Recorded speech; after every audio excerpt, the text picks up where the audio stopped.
Hmm. Il n'y a aucune problématique. Tu focalises sur absolument ce qu'il faut focaliser, c'est tes inputs. Tu poses tes mains, tu travailles ton jeu, tu regardes les masterclass, tu fais le volume, tu joues tight, tu joues un jeu agressif, tu joues en BRM, tu joues les bonnes limites, tu exploites les mecs, tu les profiles, tu fais ton sport, etc. Il n'y a aucune problématique. En fait, là, tu as deux chemins. Soit tu focalises output, soit tu focalises input. Output, c'est tes résultats et tu les regardes comme ça. Résultat, résultat, résultat, session, session. Non, oublie ça. Regarde plus. Focalise input. Moi, je regarderai que ça.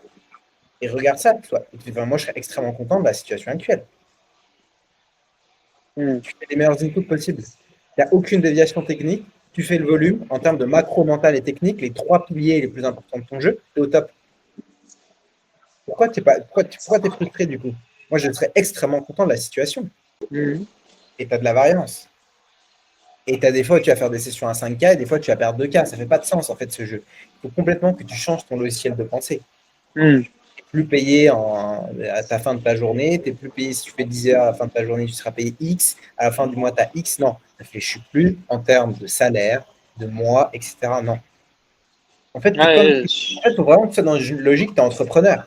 Un entrepreneur, il peut bosser des mois sur sa startup, il n'y aura pas de résultat. Par contre, au bout d'un hmm. moment, il sort son produit, bam, bam, bam, bam, bam, et en fait, il fait plein d'argent. En fait, Ouais, je la suis d'accord. qualité, et quand tu entreprends, et pour moi, le poker, c'est l'entrepreneuriat, c'est ta qualité à faire des choses, euh, des bonnes choses, sans résultat le plus longtemps possible. Un entrepreneur, plus il fait des bons inputs le plus longtemps possible sans abandonner, c'est lui qui gagne. Au poker, c'est la même chose. La question que je te pose, c'est si tu continues à faire ces inputs pendant un an, tu vas gagner ou pas? Bien sûr. Donc, essaie de mettre ton énergie et de comprendre en fait tout ce que tu fais, c'est excellent et que ça aura des énormes impacts très positifs. Et là, tu es en bad run, okay, ça se passe pas bien, tu pourras pas gagner. Et en fait, c'est ça qui est difficile à comprendre. C'est qu'au poker, tu peux tout faire bien, ton warm-up, travailler ton jeu, jouer un excellent jeu et perdre de l'argent. Tu te rends compte pour notre logiciel, je pense que c'est un des seuls métiers dans ce monde où tu fais les bonnes choses et à court terme, tu ne réussis pas. Bah, l'entrepreneuriat, c'est un peu pareil, mais Hmm. à court terme, tu gagnes. Et en fait, vraiment, comment dire, tu feras. Il y a des sessions qui est vouée à perdre. C'est écrit. Tu as beau être le meilleur joueur du monde, mentalement, techniquement, tu vas perdre des sous. Là, tu es dans une période où c'est noté, tu perds, les mecs font flush, tu fais flush, le joueur flush, tu rates tous les bords, tes draws, ils rentrent pas. Tu es voué à perdre des sous sur cette période. Et il faut juste focaliser sur les bons inputs, et les bons inputs vont te permettre de perdre le moins possible. Et quand tu vas être en good run, de gagner le plus possible. En fait, c'est comme ça que tu vas faire la balance et que tu vas créer le ledge. Et donc, en fait, tu devrais te dire, là, tu es dans cette période où tu es en train de te faire challenging. OK? Et comment dire? Et ouais, prends-le comme comment dire, un test, en fait. Tu vois? Prends-le, essaie de gamifier ton process. Là, je Hmm. me fais défoncer. OK. Imagine-toi, tu joues à un jeu vidéo et tu vas être le seul survivant. Tu as Fortnite. En fait, tous les mecs, tous les joueurs de poker connaissent ce que tu vis actuellement. Comment, en fait, tu surperformes le film? Comment tu deviens même surperforme toi-même, en fait? Comment je Hmm. meurs la veille d'un point de vue mental, etc. Ouais, j'ai ça. Et c'était le même process, en fait. En Hmm. fait, faut vraiment que tu vois chaque difficulté et chaque chose de ta vie qui vont t'arriver, que ce soit dans ta life ou même au poker, comme une partie d'échec. Tu vas être dans une position. Imagine, j'ai les blancs, t'as les noirs. Tu joues aux échecs un peu ou pas? Un petit peu, oui. Un petit peu, Mais pas bref. beaucoup. Des fois, tu as des positions, etc. Et des fois, le Hmm. mec, il se fait déchirer, les blancs, ils gagnent, bref, peu importe. Et en fait, tu as des positions, mais tu n'es pas mat. Tu peux survivre. Et comment tu Hmm. survives quand tu as des positions qui sont difficiles des échecs? En faisant toujours le meilleur move sur l'échiquier. Toujours.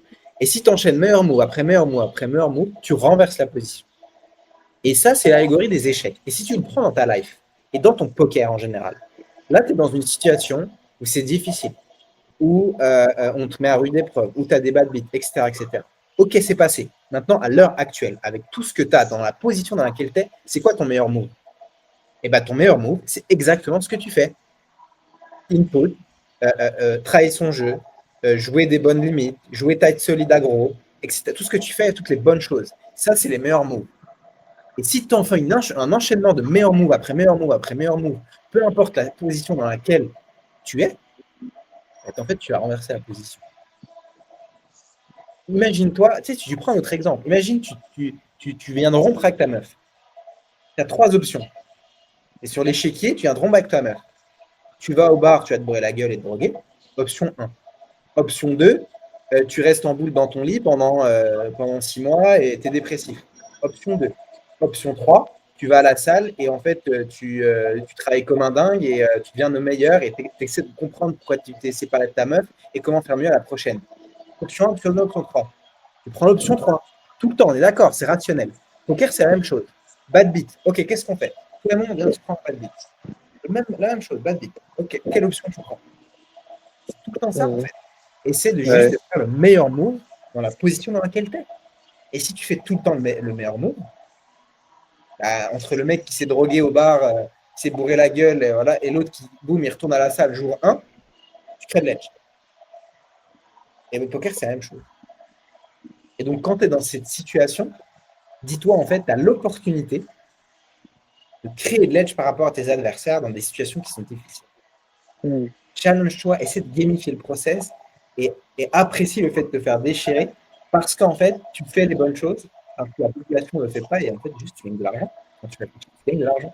Parce que ta session où tu perds 2000 et tu finis positif, combien auraient continué à perdre ou alors peut-être remonter un peu et finir à 1000, à moins 1000, Mm. 1000, Ouais, 1000 ou euros juste de l'argent. faire en mode stop Énorme. loss et parti, quoi. Stop loss ou partir, allez, je me fais déchirer. Non, toi, tu continues à faire du volume, ça fait énormément d'argent. C'est comme ça que tu Mm. crées de l'edge. Et aussi, j'aimerais finir là-dessus, c'est que dis-toi que tout ça, ça forge ta carrière. Tout ce que là, tu es en train de traverser. C'est le début, tu viens de passer pro, c'est difficile, ça aurait pu mieux se passer, c'est comme ça se passe mal. Ça te forge pour tous les prochains bad runs que tu vas avoir, parce que tu vas en avoir d'autres. Tu vas avoir des good runs, tu vas avoir des bad runs. Et Mm. en fait, regarde, quand tu prends un peu, tu fais l'allégorie aussi avec la vie, parce que la vie, c'est poker et la vie, il y a tellement de choses qui sont connectées, tellement liées. Regarde, toutes les choses difficiles qui sont arrivées dans ta vie, on ne les regrette pas aujourd'hui, parce que ça fait de toi un homme meilleur. Toutes les galères que tu as eues. Moi, je ne Mm. regrette aucune de mes galères.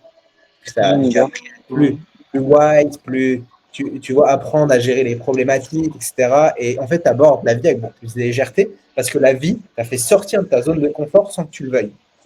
Ok. Et du coup, tu as affronté, bref, tu as compris l'idée. Ouais, je suis Et d'accord. bah, Hein.